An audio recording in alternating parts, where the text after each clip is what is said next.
Well, Caleb, do you want to start us off? Do you want to say anything before we just jump into Q&A? I found out that every single student here has taken the entire course, so your group did so much better than Eric's group. So you can have bragging rights on that. There we go. I'll make sure to send a message out just to assert that we did just it. To needle them a little bit. Exactly. As far as from me, all I want to really say is just, guys, take advantage of this. Ask lots of questions. You've been through the training, so I'm sure there's stuff you'd love to get more clarity on. Ask away, absorb as much of this as you can, and it'll make our summer way more awesome and give us a lot more opportunities to do really, really great work this summer. But otherwise, that's pretty much it. It's just take advantage of it, take advantage of Josh's experiences and intelligence. We can get going. Let's do this. So I had actually a question about one of the sections of the course. Okay. The animal analogy, where you talked about like the difference between humans, animals, and why the only thing we all share is our humanity. And I kind of wanted to know how you would use that kind of analogy in a conversation. How would you entrance that kind of thing? Let me try to make sure that I understand the question. So in the equal rights argument, part of the course, which kind of talk about what is the thing that we all have in common. And it seems like the thing that we all have in common is humanness. And that's the kind of thing that you want me to kind of clarify on?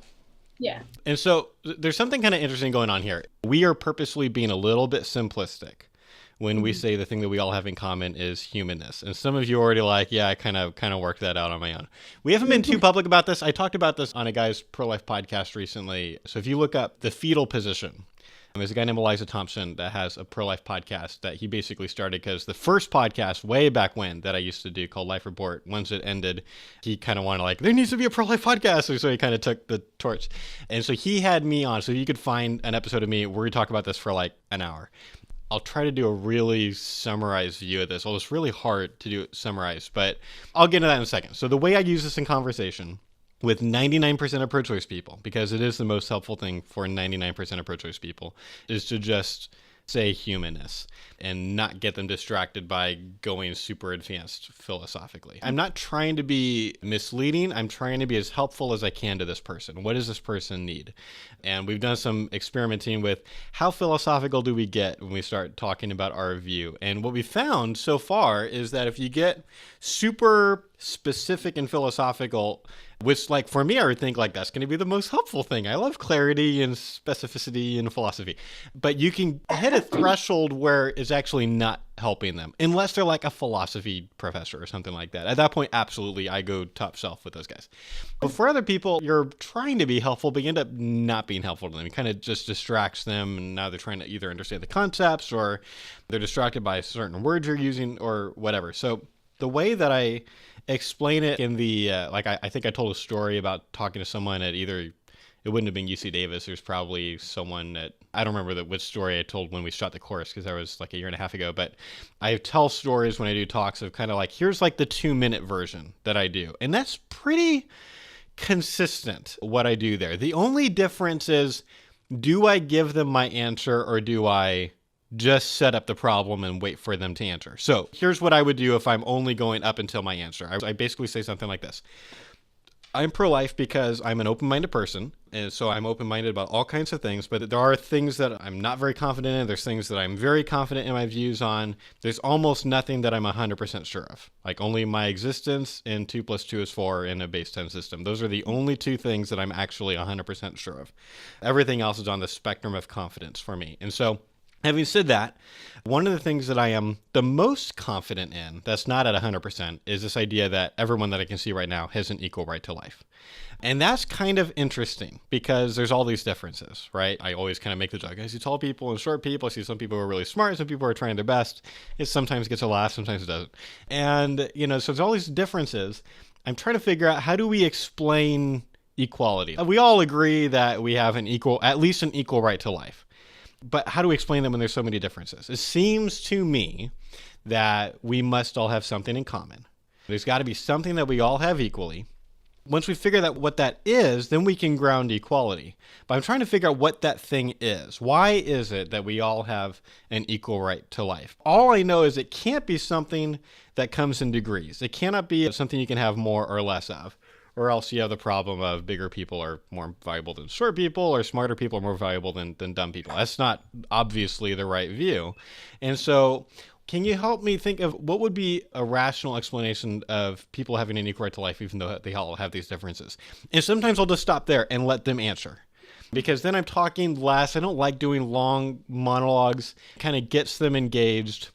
It's not a leading question. It's totally a clarification question, and let them react. And sometimes they'll say, well, I think you need to be sentient, or I think you need to be self-aware, or I think you need to be viable, or whatever. And we can kind of, then I'll just go straight to zoo shooting, and we go from there. And sometimes we'll have a 20-minute conversation before I've used the word humanness. Because I'm interacting with what he thinks. All I've done is laid out the problem. I've said, here's the equation. It's got to be A2 plus B2 equals K. What's X? Help me solve for X. At some point, if they've failed a bunch of times and have kind of given up, I'm like, well, what do you think? Is the thing or whatever. Or they might ask me. Or at some point, I might just try to well, here's a thought. Like if they're just kind of stuck but not asking me. Then at some point, I will tell them, here's a thought. It seems like something that we all have equally is being human. Is having humanness.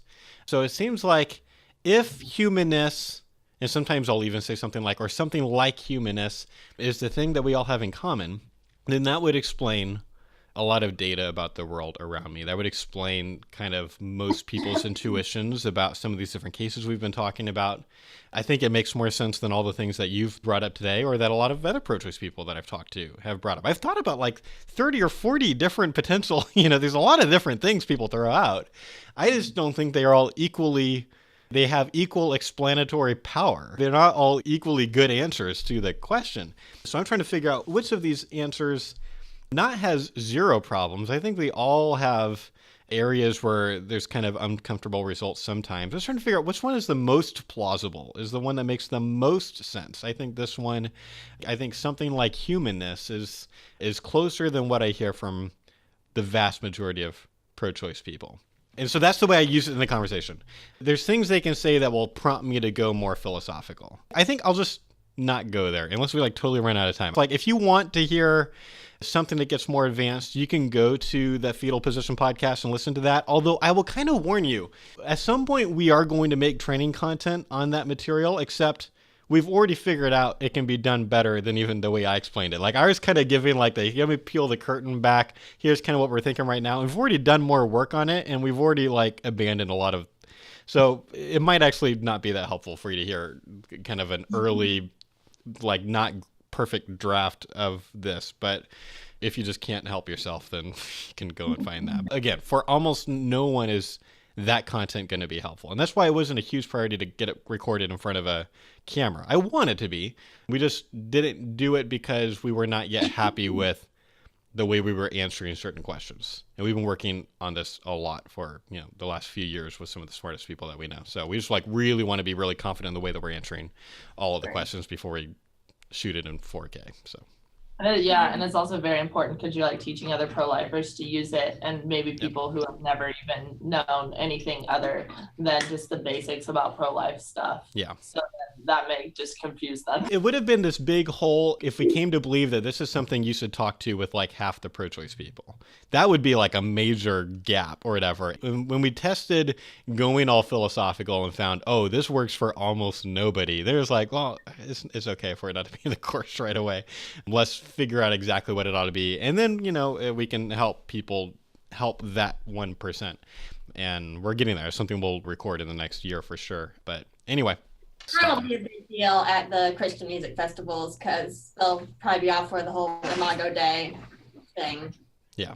I think talking about humanness or Imago Day is hopefully going to work with the most people going to a Christian music festival. I don't know. I haven't gone to that many Christian musical festivals. I mean, I'm assuming you wouldn't have that many non-Christians going, right?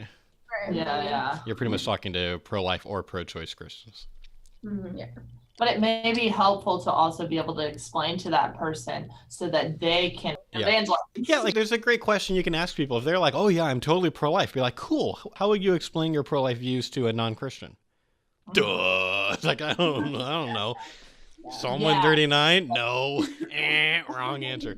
That's so true though, because I think a lot of people who are in the Christian community are so quick to say oh well, God formed you in your mother's womb and knew you before, and it's yeah, they're well, what if I don't believe in God? So then where do I go from here?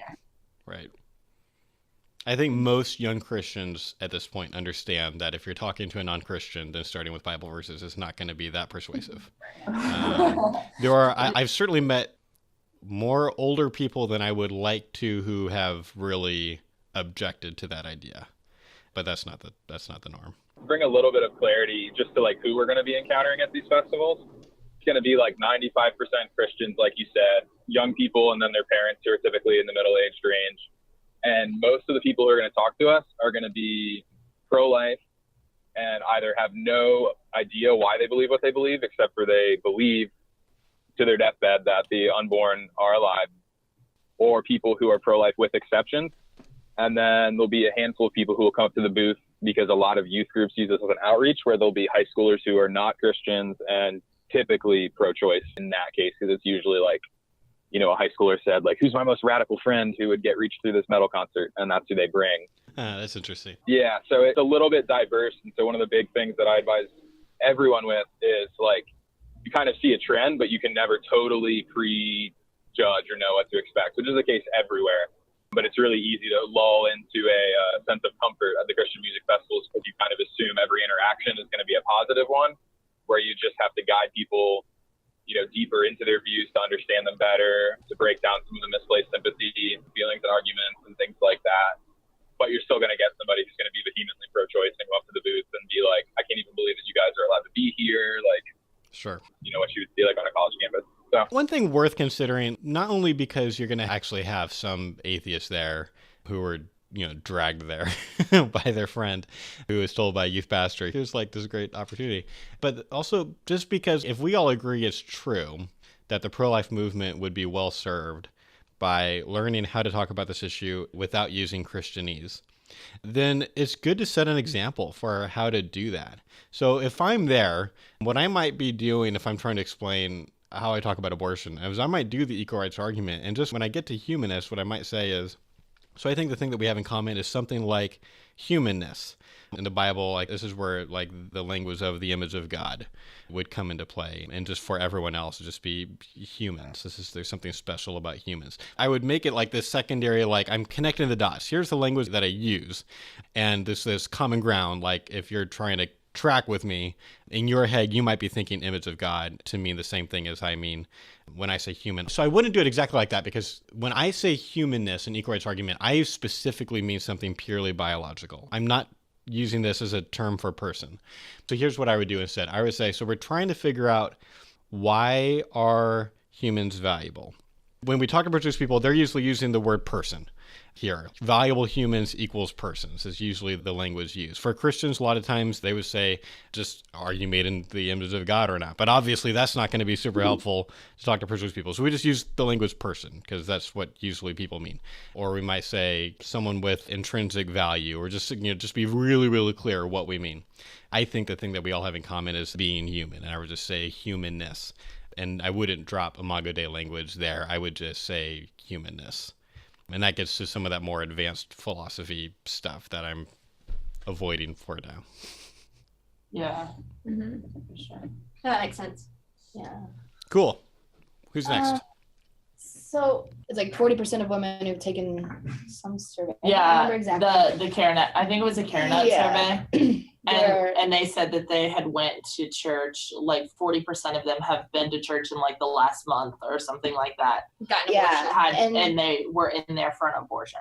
That's obviously a really sensitive topic. How would you approach that? Like, you don't want to attack that person's, like, first of all, they're already, you need to be empathetic, obviously. And I hope I would. I don't think I'd say anything to be like rude or mean, but like, how would you like make sure you don't attack like their Christianity or them in their like really vulnerable position, you know? Like, I just want to make sure like how to approach that necessarily. Yeah, it's a great question. And it's hard because, first of all, I've heard different stats on this, and the numbers are a lot bigger than others. And so I'm not sure who's to trust.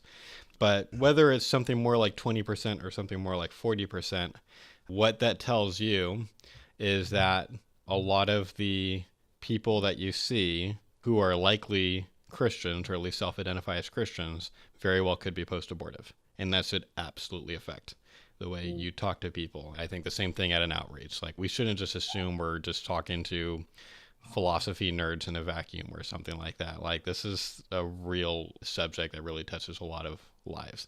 And so obviously that affects the words that I choose to use, the language that I use, my attitude in the conversation. This is why we started the course with a module on like attitudes and habits to avoid, because I care so much more about the people that we create than the arguments you use. Like, if I've got to choose between, I think we might have said this in the course, I don't remember anymore, but if I had to choose between a really loving pro-lifer who's using really crappy arguments versus a really, really intelligent pro-lifer who's a jerk, like, I'd take the first person in a heartbeat. I'd take 1,000 of the first people and not one of the second person for my outreach.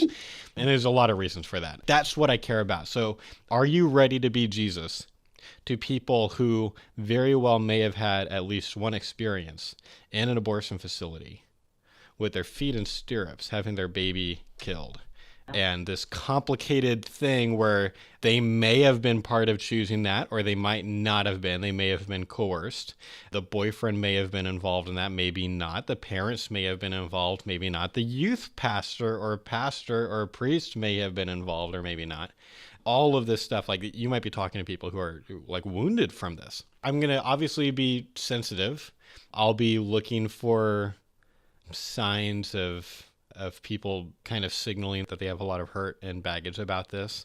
If I've got someone talking to me who's clearly really hurting, but is just sort of doing philosophy with me, I might just break and say, okay, so I'm all good with talking about the philosophy side of this subject, but can I just tell you the biographical experience that I'm having, and it's possible that I'm wrong. I might be totally misreading the situation, but you come across to me as someone who is hurting.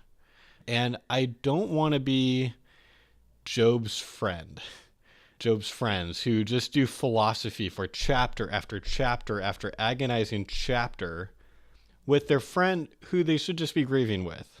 And, like, to be fair, those guys were silent for a while. That was the part where they were doing really good, and then they made the mistake of opening their mouths, and then it just went really downhill. Do you need someone to pray with you? I have a lot of friends who have had abortions, I have friends who have talked women into having abortions, who have worked in abortion facilities or still do. Like, I'm a safe person. If you have something you want to share with me, or you want me to pray with you about or talk to you about that's at a more personal level than what is a person or whatever, like, I'm totally willing to do that. If that's not comfortable for you, that's totally fine. I'll just let you know. So this is something that Jacob will do, is he'll have information for like an option line type number or something like that. They like some kind of post-abortion source. He'll sometimes hand that to someone and say, I'm going to give this to you just in case you know someone who this number might be helpful to, which is cool, but it kind of gives them an out. If they don't want to share anything with you, they can just kind of be like, I'll hold on to that. I'll think and see if I've got a friend, and they're thinking, I need to, hopefully they think later they're going to call that number. So you also want to be sensitive, and all that stuff in the 9th module, the roundtable with Jacob and Missy, is going to be worth kind of thinking about as you're talking to people. Just be willing to, ultimately, the goal here is, how do I love this person, this individual person? There's no one algorithm for everybody or formula or something like that. Like, people aren't formulas, they're too complicated.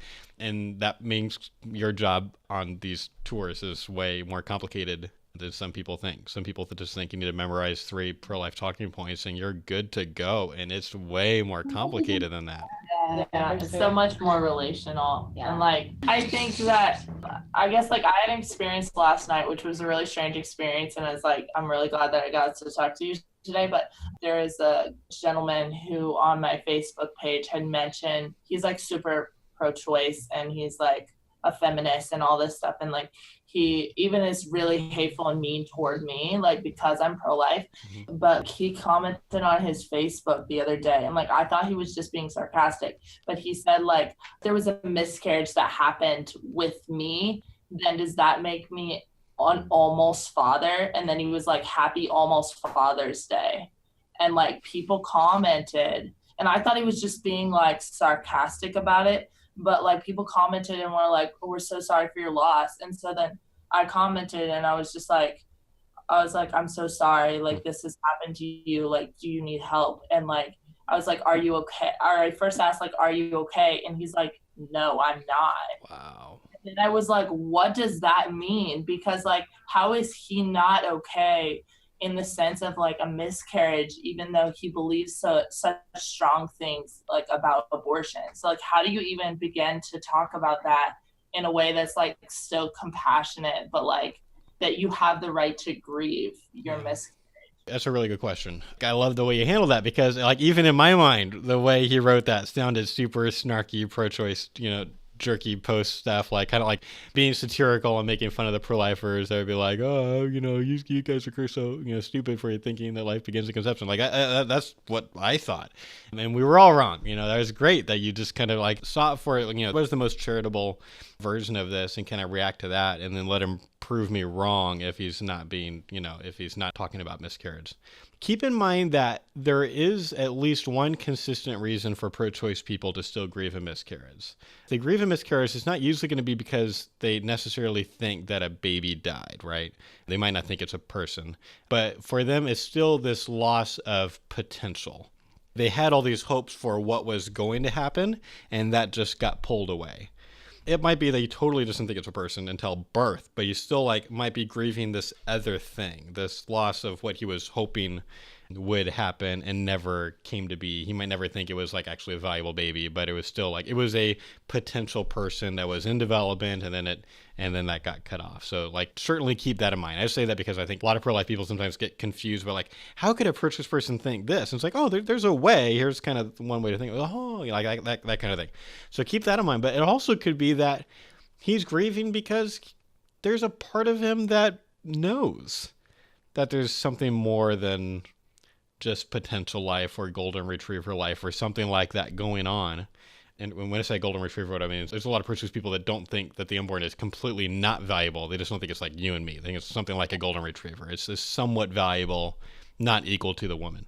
And so he might be thinking that, but it also could be that a lot of people say the rhetoric that their side or the side of their political aisle or their side of an issue says, but we also have this thing going on inside of us where it's like, is that really what we believe? Or maybe are we confident that we even believe what we're saying?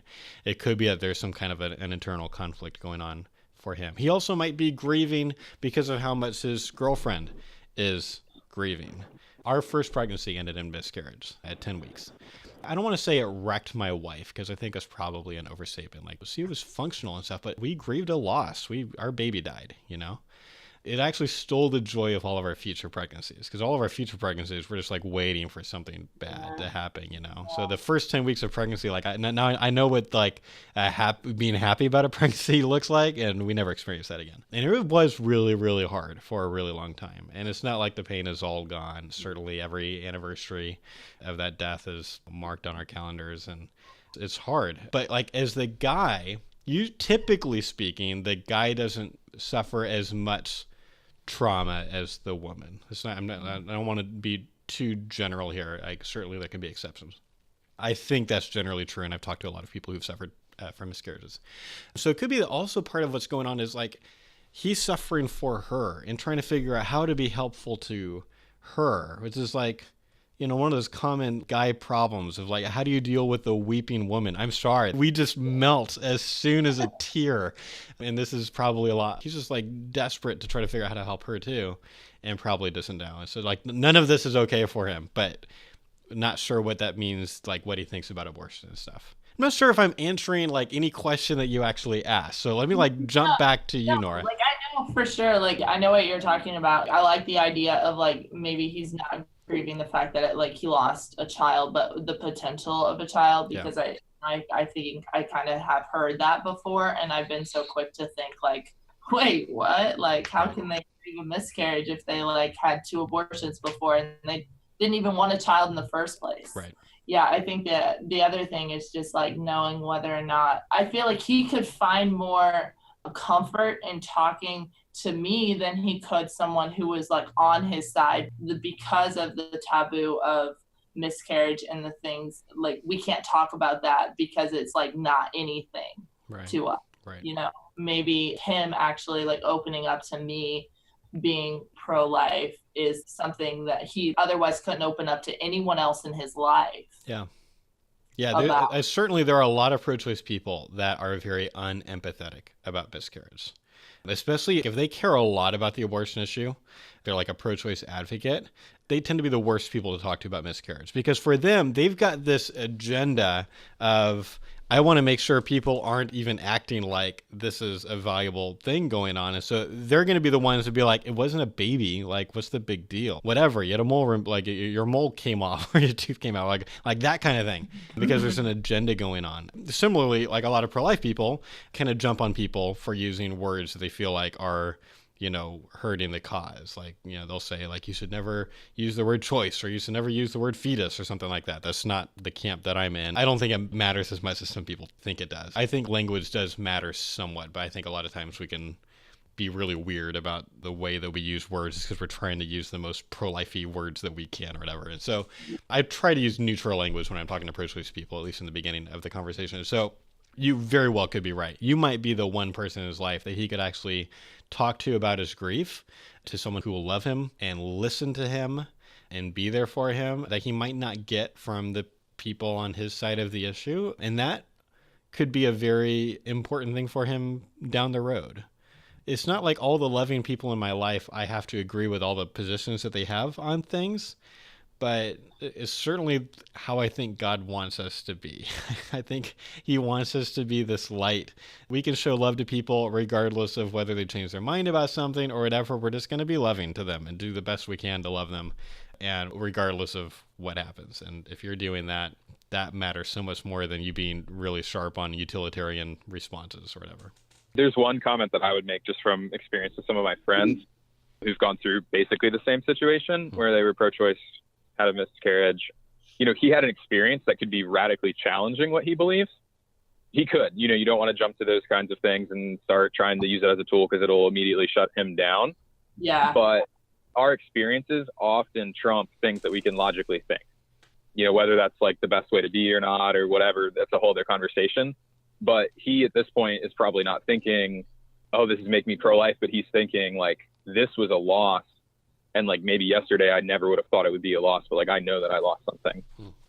And so for him, it could be like a super challenging thing. And that's probably exacerbating the feeling of loss regardless, because logically he can think like maybe not, he did or didn't, believe that miscarriage was painful or a loss, or maybe not, he did or didn't care about the potential. Obviously something's hurting him. And so just the thought, it was just something that, I was talking to one of my friends about, where he was extremely pro-choice. Him and his fiance lost a kid, and he basically said like, this is challenging everything, but like, I know my facts, I know what I believe, and I know why I believe it, but like, I feel this and I don't understand it. So anyway. All right, who's next? I had a question on the one part of the module where when you talked about like open-mindedness, I thought that was one of my favorite ones, and I wanted to like get more clarification on exactly. I've had a lot of conversations with pro-choice friends and non-friends, just like trying to use that tactic actually, and like reading, like watching your videos and stuff made it a lot better, easier to figure out. But how to actually be open-minded but never sway from your opinion, and I just want to know like how to do that, I guess. Yeah, it's a great question. I think if you're open-minded, then sometimes probably you should sway from your position. Like, unless you're right about everything. And I just don't know anyone who's right about everything. I'm wrong about so many things. I just don't know what they are yet, right?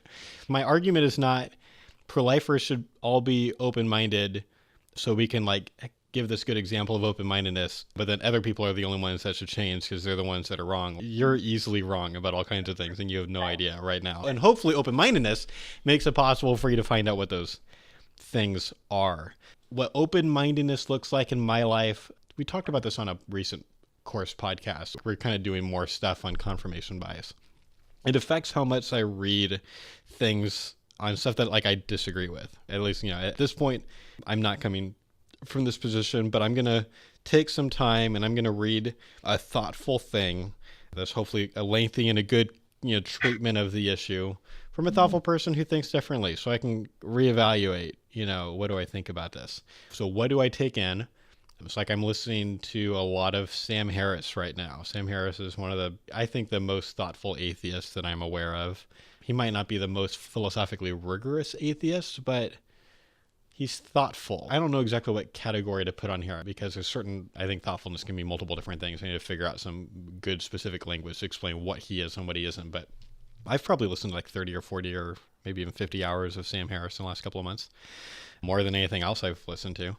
And that's good. I could really fairly describe his views on a lot of issues now, because I've spent so much time listening to him describe his views on things and why he thinks different things. And so there's kind of this anti-confirmation bias thing happening.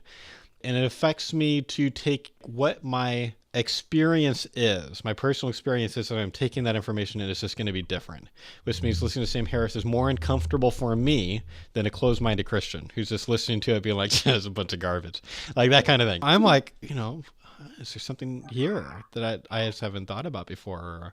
Or, that kind of experience. I'm reading couple of books right now on a theological debate that certainly I have a view on right now, but I'm really open to being wrong. I almost kind of hope that I'm wrong. I kind of like this other position better. It doesn't mean I should choose it. I shouldn't, say I'm going to believe this thing because I like it, but I kind of do it. I hope that I end up changing my mind. And I don't know yet, because I've got these really smart, thoughtful people in these different books that are like making good arguments. Basically, I need to see how they interact with each other's positive arguments, because they both have pretty good scripture verses to back up their own views. And this means I got to really wade into this and probably take notes of I want to make sure that all the different questions get answered and then land somewhere. But right now, it really affects my experience reading these. I'm not being like a blank sheet of paper, but my feet are in one place. I tried to make this analogy with someone before. I still need to work on this, but this idea of kind of my feet are on the ground. I've landed somewhere. But now, as I reevaluate, I'm temporarily suspending myself again and totally reevaluating, because it's pretty hard to move from one position to another position without kind of having paused on, here's what my view is on this thing. I need to kind of I know at a head level, this is my view on this thing, but I'm purposely, intentionally thinking about it as a very much I might be wrong about this thing. And so let's evaluate some other smart people that I've never interacted with these arguments, or some of these even scripture verses that people are using, and try to figure out what my view ought to be in a couple of months, Right. Does that answer your question? If not, come back at me and help me clarify what it is you're trying to get at. Yeah, it was more I didn't mean opinion, swaying kind of thing. I meant more the basic pro-life principle of, I believe that it's a person, and I believe that life begins at conception. Those basic facts that you always go back to. So I'm wondering how you would consider yourself open-minded towards the idea of changing a position like that, where it's I believe it's a human being that deserves to live. Yeah. How could you possibly ever think that's wrong, kind of thing? Yeah, that's a good question. Okay, so when I say here are the two things that I'm 100% sure of, the pro-life view is not in that list. It's 2 + 2 is 4 in a base 10 system and my own existence. I think, therefore I am. It's just a whole Descartes thing. Because nothing makes sense if none of those things make sense. Controversially, I know some people, in fact, one of my former pastors would fall into a different camp. He would have at least 3 things in that list. So he would have one that is not on my list, which is that the Bible is true. And that's not on my list. I think it's possible that the Bible is false or not inerrant, or maybe Christianity is false. That's possible to me. I think it's really unlikely. Basically because I'm pretty confident that the resurrection happened. And if the resurrection happened, pretty much, Christianity is true. There's not really another direction to go from there. But I'm actually listening to new stuff on the evidence of the resurrection, because I want to, since that's the main thing for me, I want to reevaluate that too. And this makes Christians really uncomfortable sometimes. I don't even get that specific about this sometimes, because I just don't want to deal with the debate in certain contexts. But I have a lot of confidence that the Bible is true, but it's not a 100% sure thing. I actually think that's really important, because what do you do when you're talking to Mormons who are 100% sure that their religious books are all true, or talking to Muslims who are 100% sure that their book is true, and then you're talking to Christians who are 100%? It's okay, 2 out of 3 of these groups at least are wrong, maybe 3 out of 3, but at least 2, because there's all these contradictory beliefs. One of my family members is a converted Muslim. And I've spent a lot of time with Mormons, and I have a lot of things that I can respect, about those different people. But like, I don't want to make the epistemological mistake that they're making. Epistemology being like the study of what you can know. I don't want to make the mistake of being too positive that I'm right about something that maybe I'm not on. If I'm wrong and Islam is true, I want to find that out before I die. That'd be really, really important. I don't think that's the case at all. I think I'm really confident that Islam is not true. But I would still want to be able to figure that out. And there'd be no way I could figure that out if I'm not at least a little bit open-minded about that. The Bible being true is in like 96% territory probably for me, something like that. And the pro-life view being true is something like that, is one of my most confident views. But the thing is, I've earned that confidence because I've spent so much time studying the smartest people on the other side. Whereas like even an issue like this theological thing that I'm thinking about, being kind of intentionally vague about, I really haven't spent that much time really like wading deep into. I understand the differences between the categories and stuff like that, and like kind of some of the basic ideas, but like I haven't really tried to figure out who's got the best arguments, who are the smartest people on both sides here, and try to kind of figure out what makes most sense. So I'm not confident about that like kind of in-house debate. I'm pretty confident that some form of Christianity is true. I'm really confident the pro-life view is true, because if David Boonan's arguments don't work, like he's the smartest guy the pro-choice side has. Still, it's possible. If someone could make an argument that showed that abortion needs to at least be legal because of something like bodily autonomy, I'd probably take a bodily autonomy kind of an argument. Unless I like stopped being a Christian and started thinking very differently about the moral status of humans or something like that. It would have to be some kind of a bodily autonomy type argument that would do it for me. And that's possible. But I've spent years thinking about some of the toughest bodily autonomy arguments, and this is where I've landed so far. And that so far is really important here. I have a view right now, and I'm not wishy-washy about it. But is it possible that I'm wrong? Yeah, it's possible. It's just not that plausible anymore. It was a lot more plausible 10 years ago that I was wrong about this, before I'd studied so much of the smartest people on the other side. I think one thing that I struggle with is someone will explain like why they're pro-choice, and then I'm like, well, you're pro-choice because of this, this, and this, but, and then like I completely just destroy their argument by just saying but. Like just by using the word but and saying that like I think that I know better than they do about this, then I think I completely ruin the relationship. And I think that's every single time with like the exact same person. Like when we try and have a talk about it, it's like immediately I try and discredit like what they had just said, because I'm like, yeah, I care about the woman just like you do, but like I just ruin it. I destroy it. Because it signals to them that you don't really mean that. It signals to them that these are just some nice flowery things you're going to say so you can get to the thing that you actually mean. Just like, I'm sorry, but I did it because of this and this and this. Like that apology doesn't count either. There's got to be a period, like that all is true. And then you add something else worth thinking about. I really, really hate poverty. I really, really want people to not live in poverty. And I want to figure out what can our nation do that'll help minimize poverty more. So that's all true. And then I also have this thought that connects to how you were thinking about poverty as it relates to abortion. It's a lot more obvious that I'm not just faking it because I didn't say but. Yeah, poverty sucks, but you've nailed it. You're exactly right, Nora. Yeah, you destroy it every time. Fun fact, a little while ago when you were talking about how confident you are in the Bible, someone heard that completely out of context walking by. You should have seen her face. That could actually make for some really fun moments. So like if we can't get anyone else to stop by the booth, start saying things to see if we can get someone to stop, be like, wait, what? What'd you say? Yeah. Probably don't. The other issue that we end up talking about is like the women's like situation is valid, but she can do it, or like, but like there's help, and like anytime I think you use the word but, you destroy the conversation. So like making sure, like you said, like making sure you have that extra something that shows that you're like empathetic toward the situation that like they're talking about. And sometimes also just talking a little bit more about it helps too. There's a huge difference between saying, I also think poverty is sad, and then moving on, versus at least 2 or 3 sentences about that. Like, give them a peek inside what you actually think about this. Be more interesting than poverty is sad. Everyone thinks poverty is sad. Why do you think it's sad? Do you know people who are in poverty? What do you think is sad about it? Show some card. Be transparent. Show that you are a human and not a pro-life avatar. This is such a great opportunity for showing who you are, so you don't have fetus tunnel vision. Don't miss it. Let that opportunity go by. It might be the only one you get in a context like these music festivals. Yeah. I was wondering just quickly about when you were talking about like your like different religion and how you only have a 96%.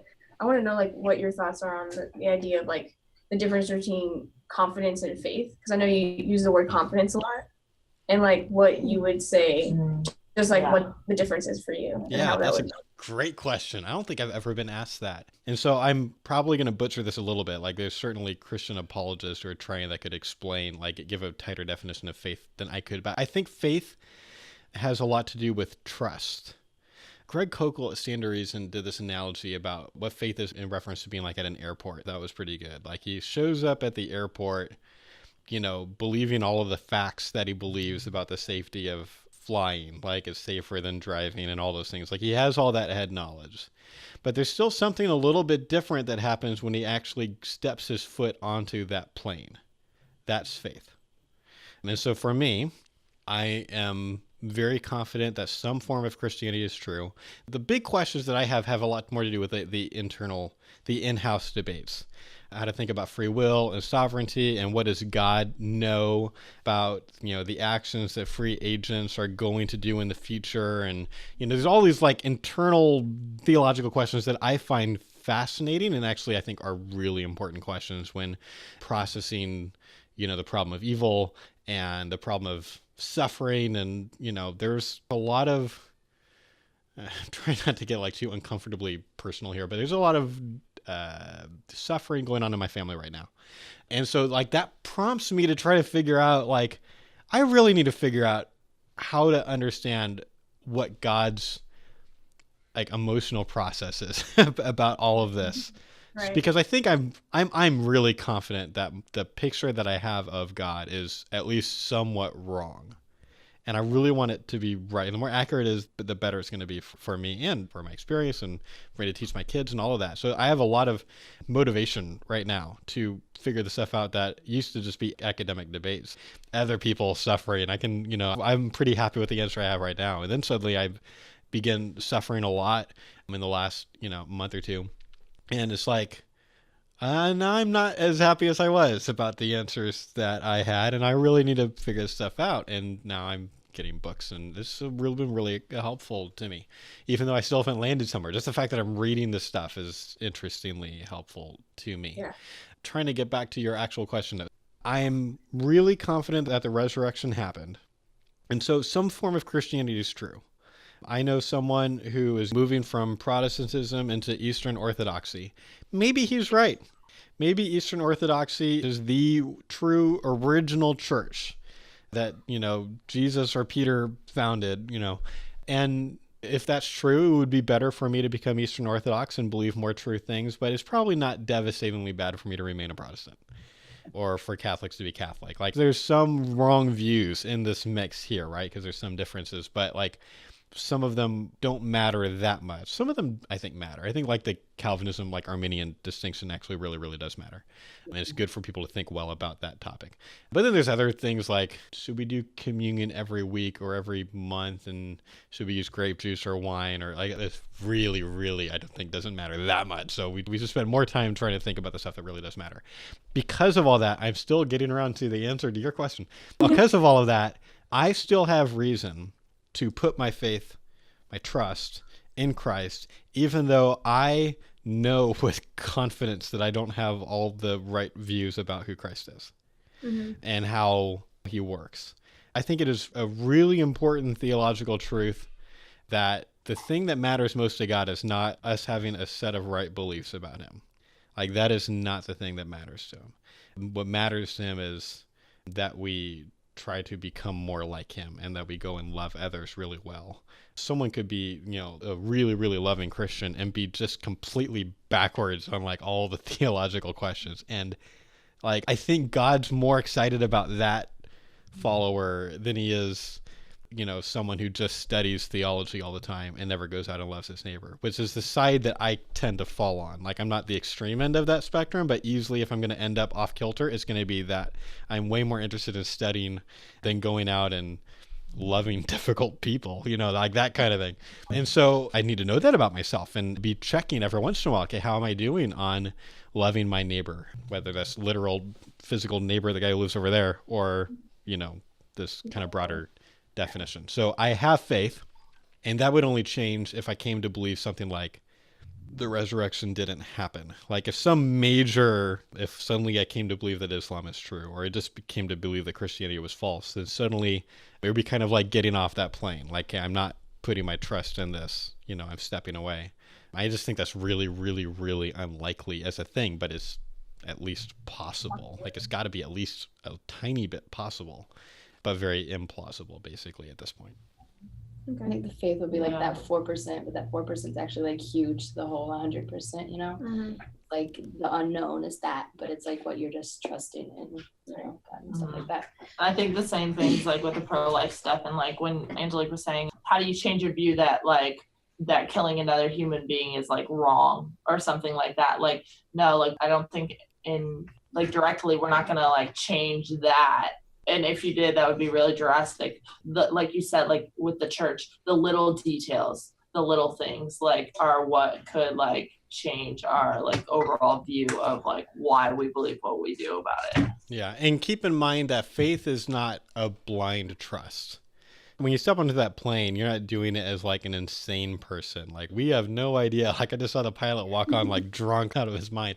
Like, it's not something like that. It's like, there's a lot of really good arguments for Christianity. And so there's a good reason. And that's the way, if you look at the way Paul describes preaching in the epistles, like he's making arguments. Why? Because he wants to give people a good reason to put their faith in Christ. And so I think that's like a good way of thinking. But unfortunately, most non-believers believe faith is just this complete blind, like I'm just going to, believe something insane without any good reason to, because obviously there's no good reason to think Christianity is true, like that kind of thing. That's not what's going on for me. I had one more question. Yeah. The contraception thing, like, because Students for Life America doesn't take a stance on it, right? Mm-hmm. But then, like, we're going to be at Christian festivals where we're going to be like talking to young people who are going to have like questions about this, like, because this may be like their one thing of why like the pro-life thing is just not their thing, so like how do we talk about things like contraception and IVF and like things that we don't really like take much of a stance on, I guess, like as an organization, but like still be like compassionate to like their questions of it? Yeah, that's a tough question. I'm pretty transparent with people when they ask me, like, what do you think about, something like contraception? But ironically, it's easier to talk to like non-Christian pro-choice people about birth control than to talk to Christians. I feel like all the landmines are when I'm talking to Christians. So like, for example, so I'm a Protestant. I'm not Catholic. I don't know how many Catholics are in the room, but I'll tell you, there's a whole theological question for Catholics that isn't present for me. And that would be kind of this question of, is it even something that people ought to do where they are being kind of closed to God causing them to get pregnant in this act, or doing things that are unnatural that might prevent God from, starting a pregnancy here? Like, the actual Catholic position is that's immoral to do that. So I'm not convinced of that. But I'll tell you, I don't think it's as much a problem like where Catholics take this too seriously. I think usually as Protestants don't take this as seriously as they ought to. Protestants should take a lesson from Catholics on thinking a lot about these issues. I think these issues do matter. Doesn't mean that I agree with every Catholic argument on this stuff. But it could be that they're right and I'm just wrong. And I'm not like appreciating the, weight of their argument or whatever. But certainly there are some things that I've heard on this issue that I'm not persuaded by. So we're going to table that one to say like, that's not what's going on for me. But if you haven't thought a lot about Catholic theological concerns about using birth control, you should really wade into that, and because it matters. This is something that might be that they have some views that are right and that you should hold, regardless of like where you fall on the theological spectrum. Certainly there's kind of this obvious pro-life question. Are we talking about birth control methods that can cause, micro-abortions, basically? And I think that matters. And this is where I end up, I think I'm basically in the minority in the pro-life movement on this one, where I'm not as convinced that birth control pills cause abortions as some others are. It doesn't mean I don't think it ever happens. But so there's a pro-life group, an organization that sends young people out to college campuses with a sign that says the pill kills. I wouldn't hold that sign because I think it's an overstatement. I think we don't know. I think it's really complicated. So if you want some good thoughts on that, or what I believe are really good thoughts on this, I made a resource post on our blog. If you go to blog.equalrightsinstitute.com, if you just search for birth control in the search feature, you'll find, I think it's like 6 resources on whether birth control pills cause abortions or something like that. And they all revolve around one person who is my expert guy that I believe is a good source for like good thinking on this. And that's Dr. Rich Papard. He's a pro-life advocate. His full-time job is he's an oral surgeon. He gets into like reading the journal articles and he understands all of the words and really thinks, I think, clearly about it. And so there's a lot there. In fact, I'll just say this is one kind of funny story. The first 2 resources on that list are 2 interviews that I did with him and I published a long time ago. And this lady heard them and she was incensed. She was so mad about what we were saying, which is that maybe birth control pills don't cause abortions as often as some pro-lifers think. And so she's writing those 5,000 word, type comments, not just under on my website where we'd publish a thing, but copying and pasting them and putting them on his website and her Facebook. And I'm finding the same thing all over the place. She really wanted people to know. She's got links to her sources and here's why Josh Brahm and Rich Papard are so wrong, this whole thing. She's really mad. So, I reached out to Papard. I was like, hey, just want to let you know if you want to respond. I don't know how to respond to some of these things, but if you, as the expert guy, he's like, so he sent her this quick email, hey, I want to send you to this other article that I wrote. We didn't really talk about in the interview.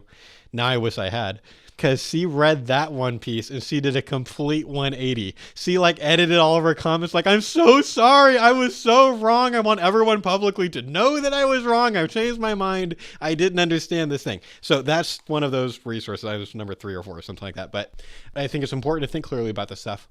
My conclusion at this point is I think birth control pills might cause abortions sometimes, and the more regularly someone is taking them, so if you're taking the same form of birth control, if it's an oral contraceptive or some other kind of hormonal type of birth control, consistently for more than 3 months, I think it's more likely that has sometimes an abortifacient effect, although it's really hard to prove that scientifically. For example, there was a recent study that was published. It was talked about in the Catholic Journal of Bioethics a long time ago, 10 years ago now, maybe, or something like that, 7-8 years ago. It was a small study, so you got to take it with some salt. Any study about this is kind of controversial because there's kind of rules about human experimentation on here. But what they were doing was they were trying to test implantation.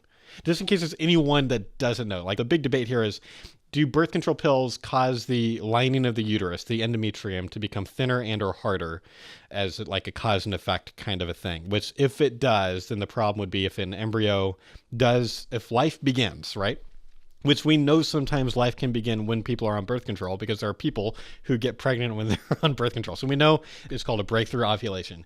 We know that happens sometimes. The question is, does that sometimes happen? And then you have an embryo end up at the uterus after a 6 to 10 day journey down the fallopian tube and then not be able to implant and then die. That's the big pro-life concern here. And so they were studying endometriums. They took a bunch of samples of endometrium and they had 3, groups. They had a control group. There's just nothing done to it. Then they had a specifically, by definitionally non-control group, where they were exposed to the hormones and birth control pills. And then there was another group that was exposed to the chemicals in RU46. Now, and then they tried to have embryos implant. All the embryos in the RU46 group died. None of them, 0, were able to implant.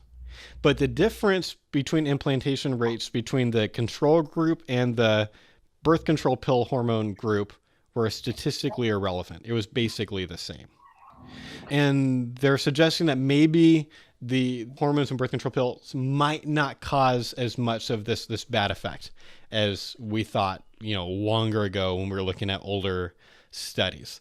It might be that what happens is that a woman's body knows when she gets pregnant and kind of deals with it, kind of, gets the endometrium ready. Maybe that's what happens. We don't really know. It's still this open scientific question. So one of the things that I do when I talk to people is I'm very clear. Here's what we don't know.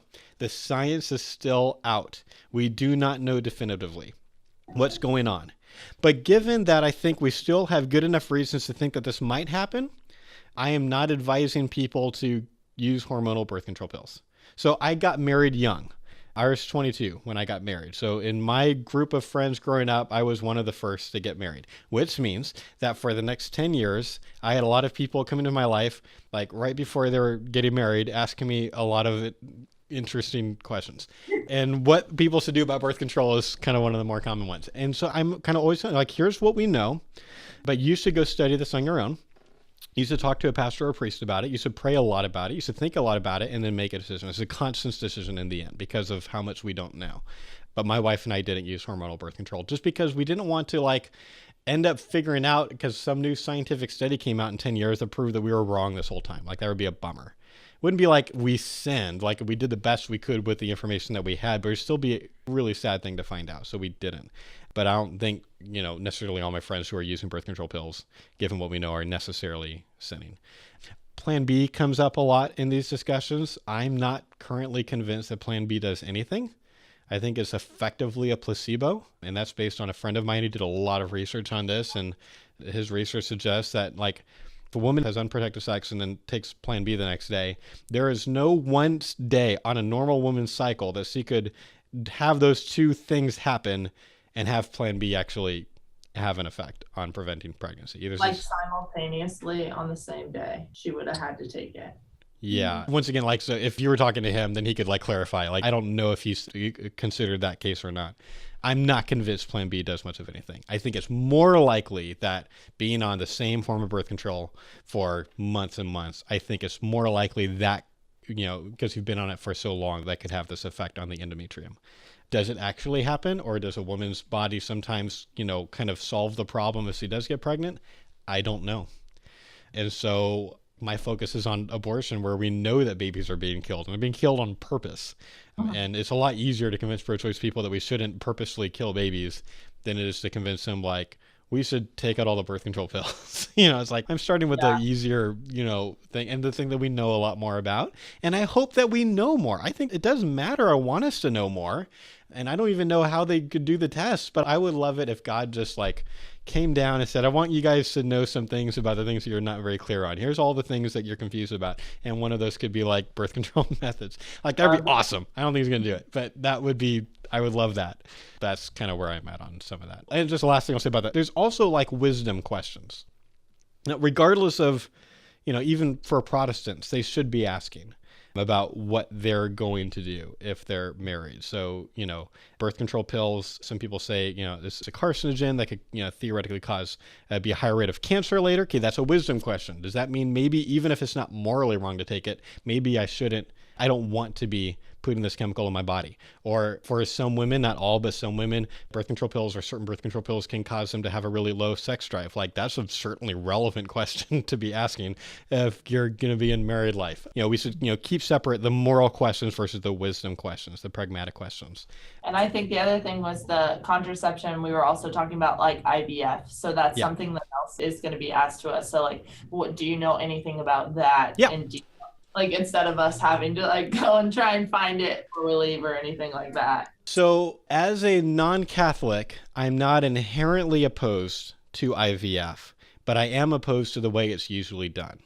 So the distinction there is, for a Catholic person, they're going to be opposed to kind of any non-natural means of getting pregnant. And they could explain it even better than I. So I'm not even going to try to do the argument. I could do it probably decent justice, but you can go find all the reasons why. That's not my concern. My concern is, are we treating young human life like their young human life? So the way IVF is usually done, because it's cheaper, is we will make 10 or 20 embryos, and then they will try to get 3 or 4 at a time to implant, right? Until you get a successful pregnancy. This is why people who have IVF have twins more often, because sometimes 2 implant, or 3 or 8, like the Octomom thing. This is like kind of average. So let's say you get pregnant on attempt number 3. Let's say they made 20 embryos. They've used about half of them trying to get you pregnant. Now we've got 10 left. What do we do with the 10 left? This is where a lot of my pro-life-y concern is. Parents get to choose, so they can discard them right away. Most don't do that, but they could choose to just throw them away. Another thing they can do is donate them for like stem cell research. Say, hey, here, medical group, you can cut these embryos up for their body parts and use them to try to cure cancer or whatever. Or what most parents choose is they'll choose to save them. They'll have them frozen and maybe use them later. Remember, most couples getting IVF have spent probably years trying to get pregnant the natural way, and really, really emotionally painful years, and then have spent thousands upon thousands upon thousands of dollars trying to get pregnant this way, and have probably in the process of it failing multiple times even then. So just like those people don't usually just want to have one kid. Most people want at least 2, maybe 3 kids. Like that's kind of the average. And so usually they're going to store them for a later use. So they're frozen. The thing is, half of them will die in the thawing process, even if they're going to be attempted to be used later, to be implanted later. So like, I don't think human beings are the kinds of things that ought to be frozen. I don't think that's treating them with human dignity. So my thing is, I think the right way to do IVF is to not make a whole bunch of embryos. I think there'd be some kind of more expensive process, a less efficient process, where you make 1 or 2 and try to get them to implant at a time. And then if you need to go and make more, you go and make more. And so I don't think you should have any leftovers. And there are certain countries in Europe that basically do it this way, or something at least in between what I just described and like the American way. And I think generally they're treating human life as more intrinsically valuable than generally we do in America. I certainly, there can be other like wisdom concerns, other even ethical concerns, like should it, would it be better to be advising infertile couples to adopt kids that need to be adopted anyway? Like there's all the other kinds of questions that we could be asking. Those are my basic takes on IVF. And if I came to believe more of the things that Catholics, or at least the Catholic Church, believes about reproduction, then I would end up being completely opposed to IVF. And where I'm at right now is I'm just generally opposed. I'm very, very concerned about the way that we treat young human life in IVF. But is this what I'm talking about on my outreach signs? No. Because again, it's just like, what's going to be more persuasive? Telling the person, yeah, we shouldn't dismember 20-week babies, or we should make it so that all the really, really sad mourning, grieving, infertile couples shouldn't be able to give it one last try. I'm going to start with the abortion thing, and then let's talk about other stuff then. I guess like our point too is that like what we're thinking is like, yeah, we are going to be put in like a more Christian environment. So it may be a question that we're more likely to get than fighting like whether or not abortion at 20 weeks is okay. Yep. That's a very fair, I think you're right. It very well might, like what you might be getting is like all the tough questions from the pro-lifers, the pro-life Christians, like, oh, what do you think about this? I mean, they're just curious. It's like, hey, finally I can ask someone and not feel bad about it. Can I just ask you anything? What do you think about IVF? Like, I really struggled with that. Me asking you questions because, like, I'm pro-life, but, like, I was like, well, you've, of course, studied it more. So, like, it's me asking you those questions. Like, I am playing the part of you at, like... Exactly. That's why we have a chorus. I can't get to everybody. I need you to get to more people. It's great. Yeah, for sure. Who else? Yeah, and that's exactly who you will encounter is people who typically are more curious than actually have like a well-formed opinion that you're going to like offend or have to prove or defend your view. Yeah. So just as an SFLA intern, generally speaking, you could say, SFLA takes no stance unless it's believed that the form of birth control can result in a early stage abortion. But I believe this. The only way I think you could really offend somebody is if you're just like, oh, it's absolute murder, it's terrible, and all of you guys know better than to do something like that. Right. Yeah. So there you go. I just wanted to pipe in there. Who's next? So if we're cool with like changing gears, Yeah. I was wondering like how maybe we could handle people who are on our side but are like doing some of the module 1 stuff. Like they want to just rant about how terrible these evil murderous women are. And how do we handle that without causing a whole thing? Yeah, I don't know. Go ahead and jump in and I'll... Just like another like talking point, it was like 65% of women like took a survey and they said that what was it, they felt like people inside the church were very judgmental of like single parents and like single mothers and stuff like that. So like just how to kind of talk to people who have those views that are like, well, they're going to hell. Like, you know, I don't know. Okay, so let me rant about that one real quick because now you've got me going, and then I'll jump back to their crappy pro-life stuff in Ellen's question. I was speaking at a homeschool conference recently. There was a youth pastor in the audience. I just knew because we've been talking before my talk started, and he was kind of asking about, I don't remember exactly what his question was, but it was something along the lines of what should he be doing. And I said, like, I've got a goal for you. I think this really, really matters. Here's the most important thing you can do for the pro-life movement is you need to create an environment in your youth group where if someone gets pregnant, first of all, they don't get kicked out of the church. God, that's number one. But like, not only that, like everyone loves on this person. No one's going to make fun of them. No one is going to, calling her a slut or all these other horrible things. We are going to love on this person because she is in this really, really hard situation and she is not killing the baby. But if the 40% stat is true, whatever the stat is too many Christians having abortions. Why is that stat true? Because it's generally a much bigger deal for a Christian to get pregnant out of wedlock than it is for an atheist to get pregnant out of wedlock. So I know of story after story after story of pastors or youth pastors or priests coercing girls to get abortions. I had one explode right now. How does that even happen? We can't be angry enough about that. That is just awful. But why does it happen? Because they want people.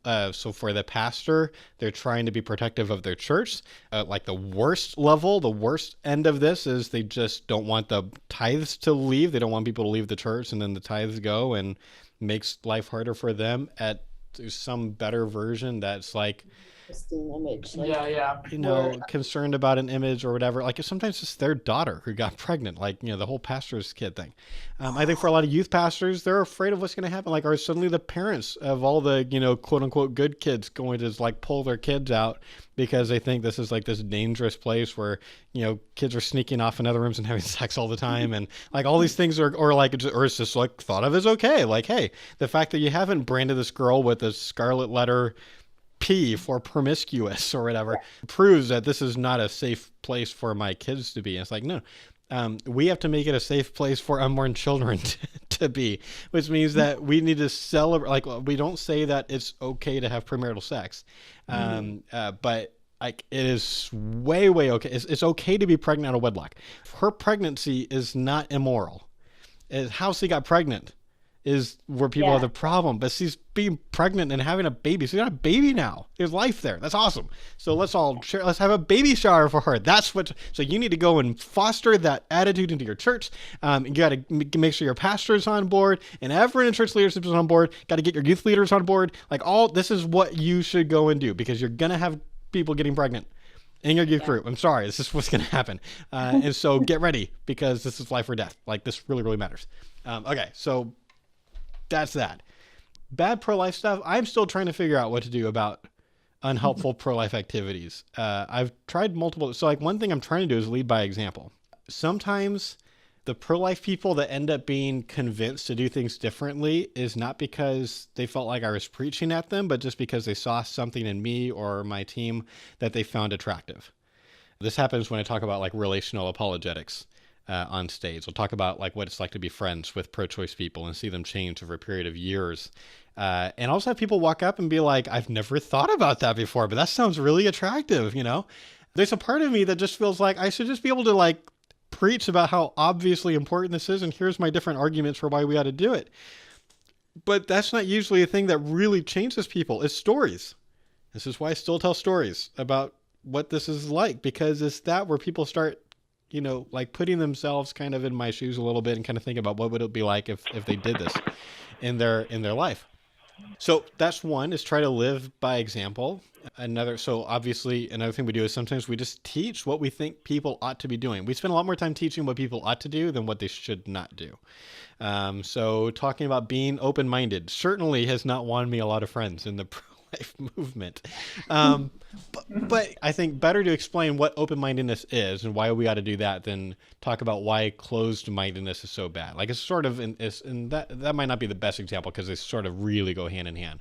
But like talking about really listening to this person, about thinking about having body language that shows that you care about them and you're not trying to be rhetorical over them, and all these things kind of indicate there's a kind of place that I want us coming from. And if you just think, what's missing, or what is the opposite of this approach, well, you've just made a list of all the things that I think we ought to not do, or at least some of the things that I think we ought to not do. There are certainly internal pro-life debates, and I'm still trying to figure out how public that we ought to be about that. It's been a struggle for me for, 10 years. Like we started Life Report, the first podcast that I hosted, I did like 200 episodes of that for about 6 years before I left and started ERI. And when I started that, it was mainly because I wanted there to be at least one pro-life podcast where people talked about what not to do. Because I saw pro-choice people every once in a while, like writing about here's what not to say. And I thought, well, the pro-life side ought to have that too. Like, there's one voice doing that. So there was a lot, and especially the first half of Life Report, of, kind of ragging on bad pro-life stuff. And I probably said more than was wise, but like that was the intention, was like, I just want us to be more effective. But like sometimes you've got to choose like what is going to do the most good. And so when we do say something on a controversial subject, we try to do it very, very carefully. I think we've gotten a lot better at this in the last couple of years. I felt like 180 because like that's something that three of us we talked about that on Life Report once. We did. I kind of retracted some of what I said on Life Report. So I don't know if you've seen all the 180 stuff we did, because we did a two-part episode talking about 180. Where I still stand by a lot of what I said on that. I don't even remember all the things I said on that. It was so long ago. But at least there's one thing that I said that I've retracted, because I came to realize that I had misinterpreted the film, which was the thing about Ray Comfort begging the question. I said that sometimes what he was doing when he was jumping into this analogy was he was question begging. And what I realized later was that it was just an editing choice. He just didn't usually show him at setting up the questions and avoiding question begging, but it was clear, I don't know, the fourth or fifth time that I watched it, that I had missed it, and that this was just an editing. They were trying to make it shorter, and so then I retracted it, and I regret saying that. I've interviewed Ray Comfort about it too, so there's an interview with him about it. The most surprising thing to me about my interview with Ray Comfort was that he was actually intending for this to be like a training tool. Here's how you should go talk about abortion. What I thought was he was showing kind of this cool way of thinking about abortion, this way that Ray Comfort changed his minds about it in a very Ray Comfort-y way that I don't think most people can pull off. I don't think that you should go and do the bulldozer or whatever it is thing. What is it? Yeah. What's the big tool that? It's a comparison or the analogy. The Jews. Well, I'm just trying to. What's the big piece of equipment that he talks about? It was a bulldozer. It was a bulldozer. Okay, I thought something else. Yeah. And you had to bulldoze them. Yeah, I'm not convinced. At least doing that thought experiment within the first couple of minutes with someone is usually going to be something that works very well. I think Ray Comfort is able to pull certain things off because Ray Comfort is really, really effective at a certain form of dialogue / debate. And so I think he can do certain things. Like I think he can do street evangelism probably better than most. I think most people do street evangelism really badly. He does a pretty good job because he's like really, really skilled at certain things I think most people aren't skilled at. I think it also affects people when there's cameras there. I think you get a less defensive reaction and people kind of more going with the, letting you lead them around when there's cameras on them. It just totally affects everything, which is why we don't video record our conversations, just because we know how much the camera affects things. So that's my personal take. Ray Comfort disagrees. That's totally fine. Maybe he's right. So I think there's a lot of good things about, like, I love the fact that there are churches that were showing 180, and I think getting a lot of people like, we should do more about abortion. That's awesome. So I'm glad 180 exists. I just take different lessons from 180 than some other people do. So instead of being a training tool, it's more used for the people who are kind of like iffy on whether or not they should do anything about the movement, but take it as like a thing where it's like, hey, now like we should go out and do something about this. Instead of like, I want youth groups to watch it or college groups to watch it, but like the context is we should care more about this issue. There are actually kids getting killed here, a huge number. What should we be doing about it? I think the style that you're trying to go for in dialogue, if all the things that I think are right, should be in some ways very different than Ray Comfort's style. So our style is a lot slower. We take a lot more time getting to the point. And someone who's trained by Ray Comfort might watch this and be like frustrated and like, man, you guys take way too stinking long to get to the point, you know, like that kind of thing. But it's very purposeful. Where I think with strangers, especially when we don't have cameras on them, like you got to build rapport. Some people do totally let you get away with being kind of fast-paced and asking leading questions and things like that. Like some people are just good-natured enough, or maybe just like interested and curious about what you're going to do. Like they'll kind of let you get away with almost anything. There are even people that talk to like the really obnoxious, like, you know, like the street evangelists that have like the signs or like, here's this long list of all the things that are wrong. Like you're a whore and you're a slut and you're like all these horrible things and, you know, debaucherous and all these kind of Old Testament words. Like there are people that just like talk to those people just because they're curious and just like they want to know what's going to happen and they're not like whatever. Well, you should totally not do that, right? Not that that's what Ray Comfort does, but just like our style is just different. It's different than most of the apologists that we've watched videos of or watched on campus. It's usually slower. It's usually more neutral in the language that we use, and certainly the whole thing in the course about not using arguments with question marks is a pretty radical difference between us and just about everybody else. And you've got to figure out which one of those you think is actually the most effective, and do you want to sound like more like Tim and me and Rachel and Jacob, or you want to sound more like Ray Comfort? You want to sound more like name your pro-life campus group. That's, you got to try a bunch of stuff, like totally try a bunch of stuff and find out what's working well for you. So yeah, that's the way I think about 180 is if I were showing a group 180, I would specifically tell them, at least coming from having experienced, 1,000 conversations or so, my view is this is not the most effective way to reach the most number of people.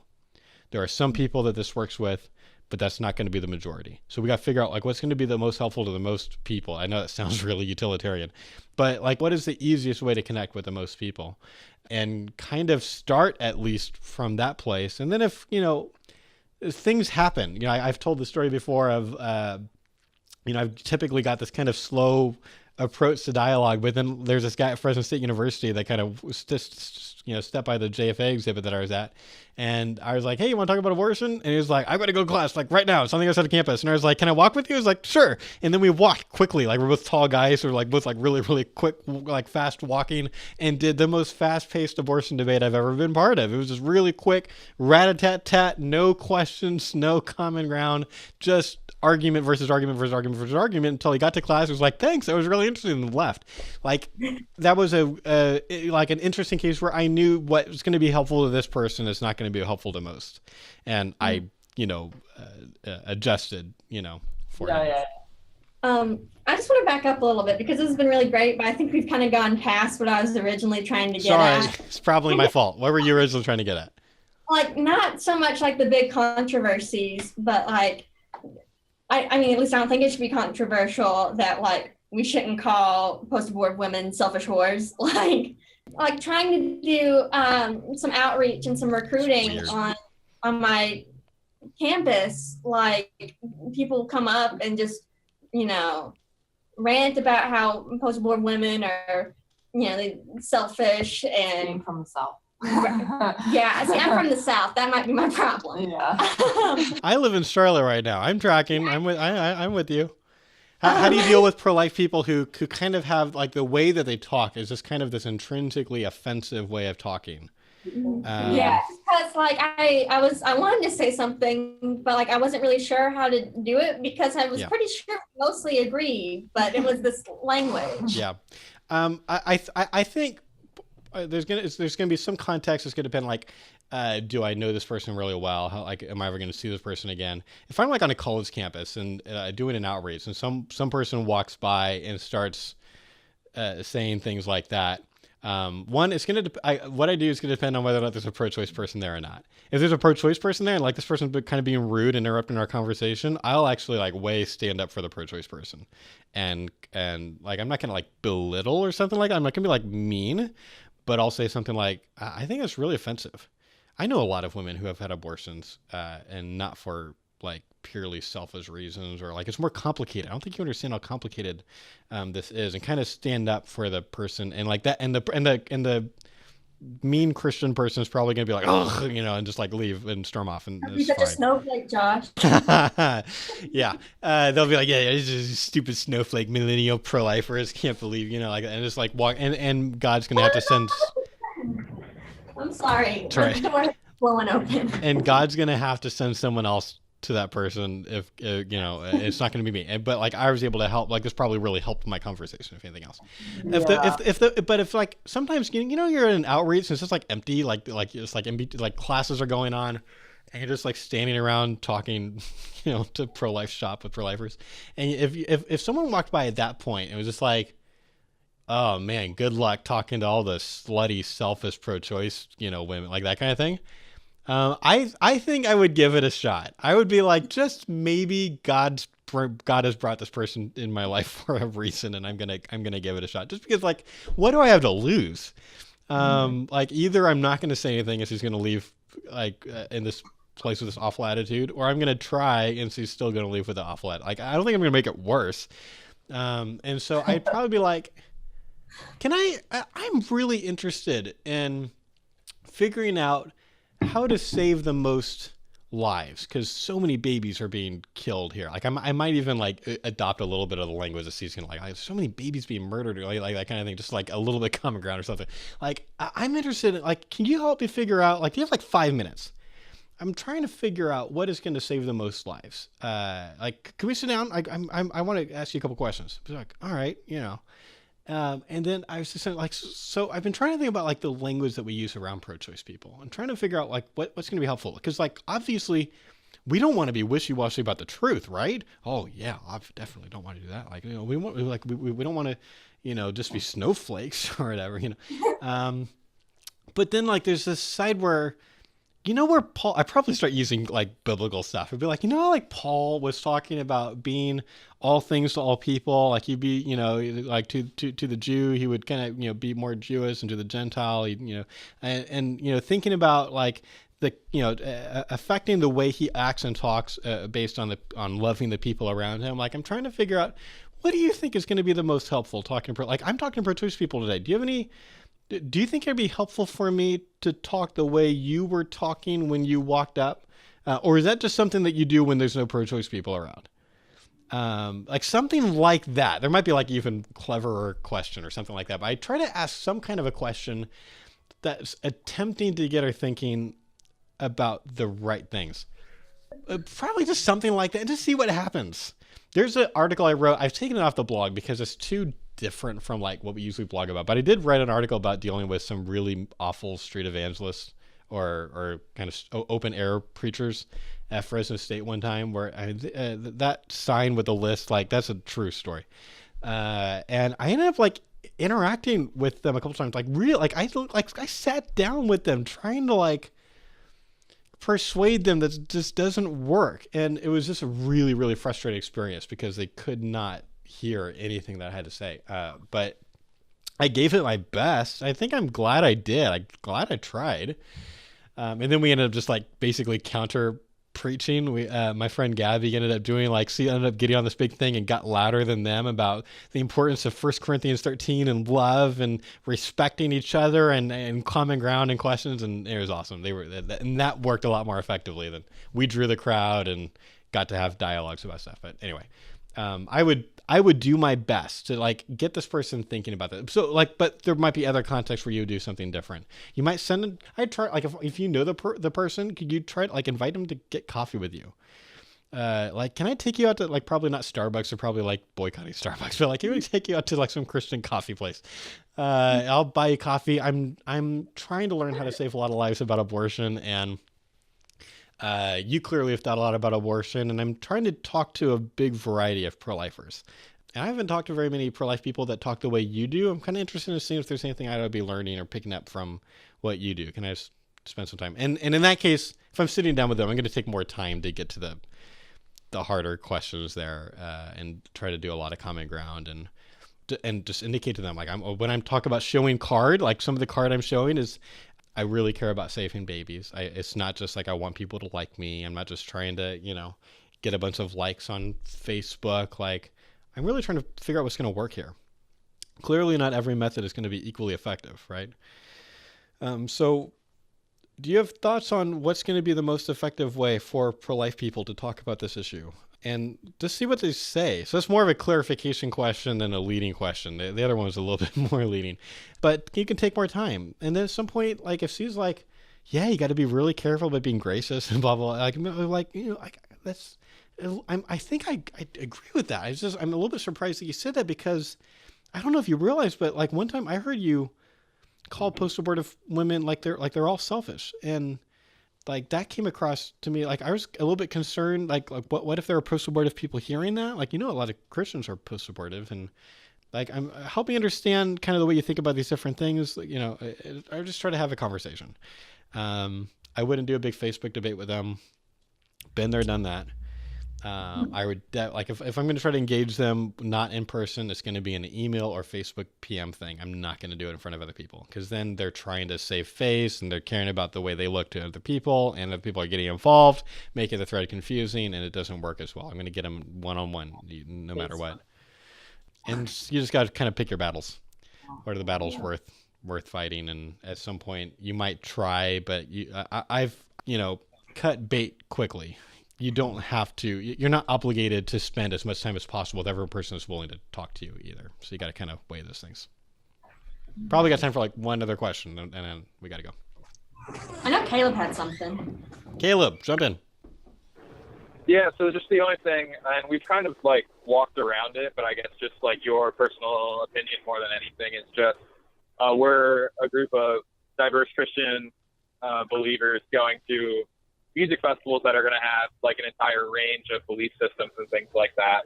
And just in your experience working with SFLA and other groups as a secular group, what have you seen people do that has gotten them into sticky situations? What advice do you have? What arguments or discussions would you say avoid? Which ones would you entertain? Knowing that everything's case by case. But just if there's like one thing that you could kind of give us as a nugget of wisdom going into a situation that's charged religiously, even within our team, there's diverse religious views. And so obviously we're all friends and we respect each other, but how in a really big context we can not slip up and more inadvertently offend people or hold our views too close-handed to where we're not willing to respect other people and things like that. That is a brilliant question. And we could easily do 45 minutes on that. Exactly. You could probably do like a couple podcasts on it if you really want to. Yeah. Like I might even save exactly the way you asked that question and get like Tim and Rachel thinking about it. So we can, I actually think I probably will do that. Cause I actually think I'm not going to do that question justice right now, improvising for the next 8 minutes. Yeah. It's too good of a question. So I'm going to give you some of the quick stuff off the top of my head, but it's absolutely not a full answer. Cause that is one of the best questions I've ever been asked. That's great. I'm glad you're thinking that way. Some things that I've seen people where it's like you're quickly turning people off in ways that just like where it's so unnecessary. So one of the things I think about sometimes is the language that we use. We've talked about this a little bit. So I say pro-choice instead of pro-abortion or pro-abort or the worse terms to refer to the other side. If I'm talking to a pro-choice person, especially, I'm saying fetus instead of, or unborn instead of baby and child. Why? Because I'm trying to be clear that I'm not trying to use language at a rhetorical, like, advantage way, like try to tip the scales my way. There's an interesting, really, this is getting really nitpicky, and I'm still thinking about this a little bit. There's a whole debate here on preborn versus unborn even. I know Students for Life likes the word preborn. I've been unconvinced so far, although I did just hear this morning, I was listening to a speech from an atheist friend of mine who gave a speech at a pro-life thing, where she argued for preborn too, which I thought was interesting. So I need to ask her about it and reassess what I think. My instinct is that the word preborn sounds kind of weird to outsiders of the movement. Like no one else says the word preborn besides pro-lifers. So then it's just like they hear the word, they're like, what the heck is a preborn? Like that kind of thing. It's like they might figure it out, but it's just like I'm trying to like not like it's the whole DBW thing. Don't be weird thing. Like trying to use like what are the words that most people use. But I could very easily become convinced that I'm wrong and preborn's better than unborn. So your context is a little bit and like different than where I'm usually advising people because you're talking to Christians. So there might be more cases where you can kind of break these rules. But like generally speaking, I'm not going religious quickly. Certainly on a college campus, I'm not going religious quickly. I'm not using biblical arguments because of how quickly that can turn people off because of how much pro-life, how much Christians are prejudged as Christians or almost any religion on college campuses. I think there's kind of this there's a prejudice there, and so I'm being thoughtful about how much personal card that I'm showing. I'm trying to show some parts of my personality that are not pro-life guy, but I tend not to use religious language early in my conversations. I'm going to be at the Charlotte. There's the Vans Warped Tour going through Charlotte, so I'll probably be there that day. It'll be interesting to see. Well, no, but that's a secular festival though. Anyway, so if I were joining you at one of the Christian things, it'd be interesting to see like, would that be different? Would I end up using more? I think I wouldn't. I think I would talk about abortion in pretty similar ways. I think what I would be doing is more frequent calls to action for Christians. If I'm talking to Christians like, oh yeah, I'm pro-life, I'm Christian, whatever, we're all on the same page, but like, can I ask you what you're doing about it?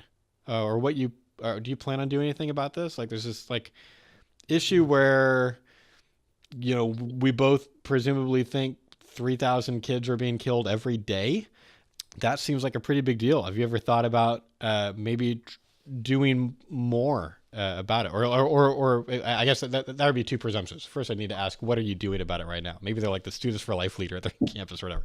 But like assuming that they're like, yeah, I'm just, I share pro-life memes once a year or whatever. Every January 22nd, I'm there with a little, it's just some baby stuck in his thumb and some Psalm 139 quote on it or whatever. Like, I think we can do more. I think this issue matters. And so I want to get people engaged. Have you ever thought about getting involved in a group of people your age that care about this issue and trying to do some things? Have you thought about learning more about how to talk to pro-choice people? Like, I think bare minimum for Christians is you got to at least be ready to talk to pro-choice people. Are you like? I think they should all be taking our course, basically. Some minimal level of pro-life apologetics, because God might put a pregnant person in your path. Are you ready for that? If you're not, that's a problem. So like that's minimal. I think it'd be great if a lot of Christians were donating to pro-life organizations too, because we're held back by money more than anything else usually. But I'm trying to get them thinking about doing a few things. Do I know, like, is there a Students for Life club in their area that you can find out? Can you find out about that before every stop on the tour and be ready to connect them? Can you connect them with the local PRC? If you meet a pregnant person, if you haven't done that, then that needs to happen. Jump in, Nora. Yeah. The other thing that I had a question about was that what happens if they bring up religion first, and like, do you go into the like religion like more easily, or would you look, or do you like to say like, hey, can we keep this as secular as possible? Oh, no, I wouldn't do that. It'd be I'm all things to all men. So if a super religious-y Christian speaking Christianese stops at the booth, I'm not going to be like, can you tone down the Bible stuff? I'm not going to say that. So I might speak a little bit more biblical language with them, a little bit more religious, or at least feel free to speak a little bit more religious if it's, but I'm going to want to stay pretty true to myself. So I don't want to like suddenly act like super Christianese, I've got a scripture reference for every single thing I say person, because that's not who I am. And I think transparency is important. And also kind of going back to modeling, like, how do I think that we ought to be? How do I think we ought to talk to people that are outside the fold? I think it's good to be able to model. There are ways to talk about this without using scripture all the time, but it means that I don't have to feel too worried about, like, if I felt like this person in this context, because of what they said, needs a kind of more religious thing from me, I feel very free to go there, and I don't feel like it's gonna really offend this person. Like there's times where we jump from the abortion subject to religion, even with pro-choice atheists. We do that sometimes. It's like one of those things like, what is going to be most helpful to this person this one time. There's a really great article on the blog that Jacob wrote. It's called something like, so you went from I don't want to talk about religion to I'll pray tonight, or something like that. And it's this whole story about talking to this person who was like super I'm not talking about religion, and then just like a couple of important things happened during the dialogue that got this person at the end like, I'm going to pray that if God exists, something like that at the end, because of the choices that Jacob made in that dialogue. And so I'm trying to figure out what is going to be the most helpful to this person right now. So it totally depends on this person speaking religiously to me. What is the context? What are we talking about? Would it be helpful for me to talk about religion with this person, or get into a more of a theological thing? Or is it just maybe the most helpful thing for them is for me to keep talking about abortion in fairly secular or neutral ways? And I'm going to be trying to make that call based on prayer and picking up on what they're saying and their body language and nonverbal cues, and trying to figure out what does this person need. But then I guess to that point, do you also say, if you are really passionate about this and you really do want to talk about this, although you and I had a more religious conversation, would you like me to show you a way to have it with someone who's not religious? Maybe. I've done that before.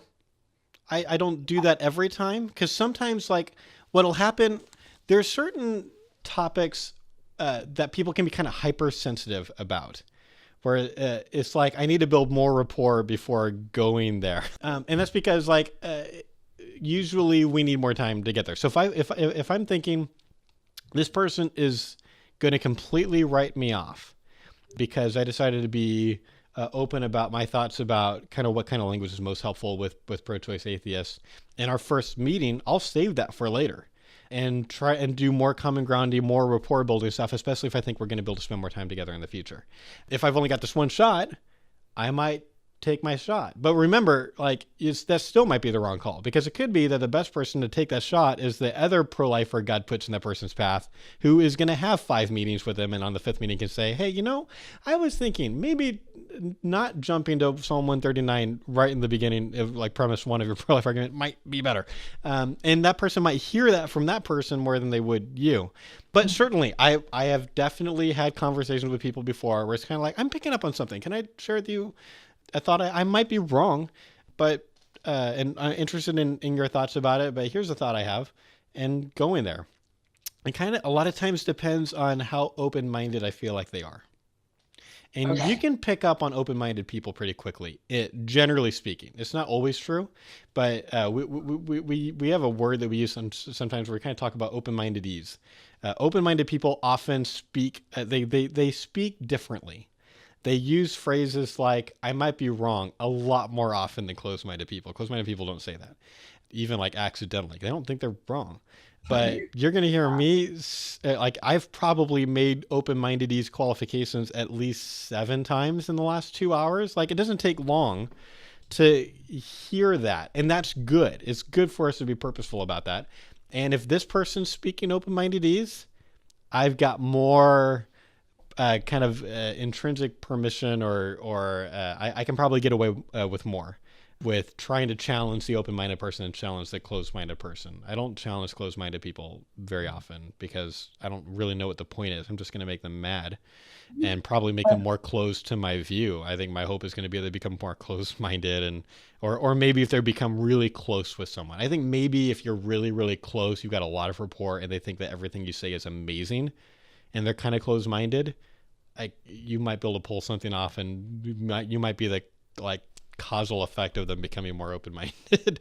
So again, it depends a lot on context and what's going on, how much rapport I have, how open-minded they are, how much time I think we have. Things like that are the kind of the factors that I'm weighing in the rubric in my head of what choice should I make here. And sometimes I probably make the wrong choices, and I just try to do the best I can. Totally think about it later too. Like process, like if you decided not to go there, think about that later. Like now that you're not in the thing and you're thinking about 5 things at once, like what do I wish that I had done? Do I wish that I had handled that differently? I've had situations where I have wished later that I had been more willing to be a little bit more confrontational. I don't usually have cases where I feel like I was too confrontational. I think some people tend to end up on that side of the spectrum. I think for me, if I'm off balance, I'm usually going to be a little bit off balance on I was just not confrontational enough.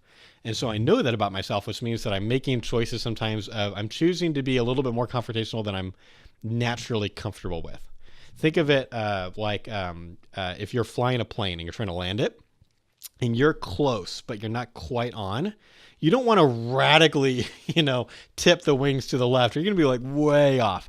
I know I'm a little bit off, so I'm going to make I'm making a little adjustment, which means I'm going to go 1 degree more confrontational, generally speaking, than I would naturally choose, because I think that's probably where the compass is pointing true north. My compass is a little bit off. I don't think it's way off. I think it's a little bit off sometimes. And so I'm making choices based on that too. So you should be figuring out, do this like self-reflection thing of, do I tend to be too confrontational, too quick with sharing all of my views, whether someone's ready or not? Or do I tend to be on the other side? I just really want to show this person I'm nice and loving and, not weird or whatever. And if you're that, then you might sometimes lose opportunities.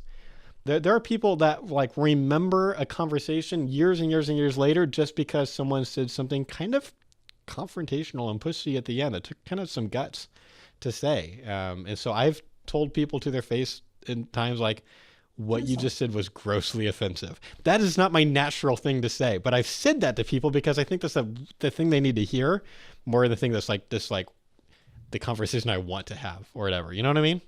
Mm-hmm. Yeah. This has been fun. Awesome. I hope this was helpful. Yeah. It was really helpful. Thanks Awesome. so much. We really appreciate your time and we really appreciate the course. So we'll definitely be putting this stuff to practice this summer.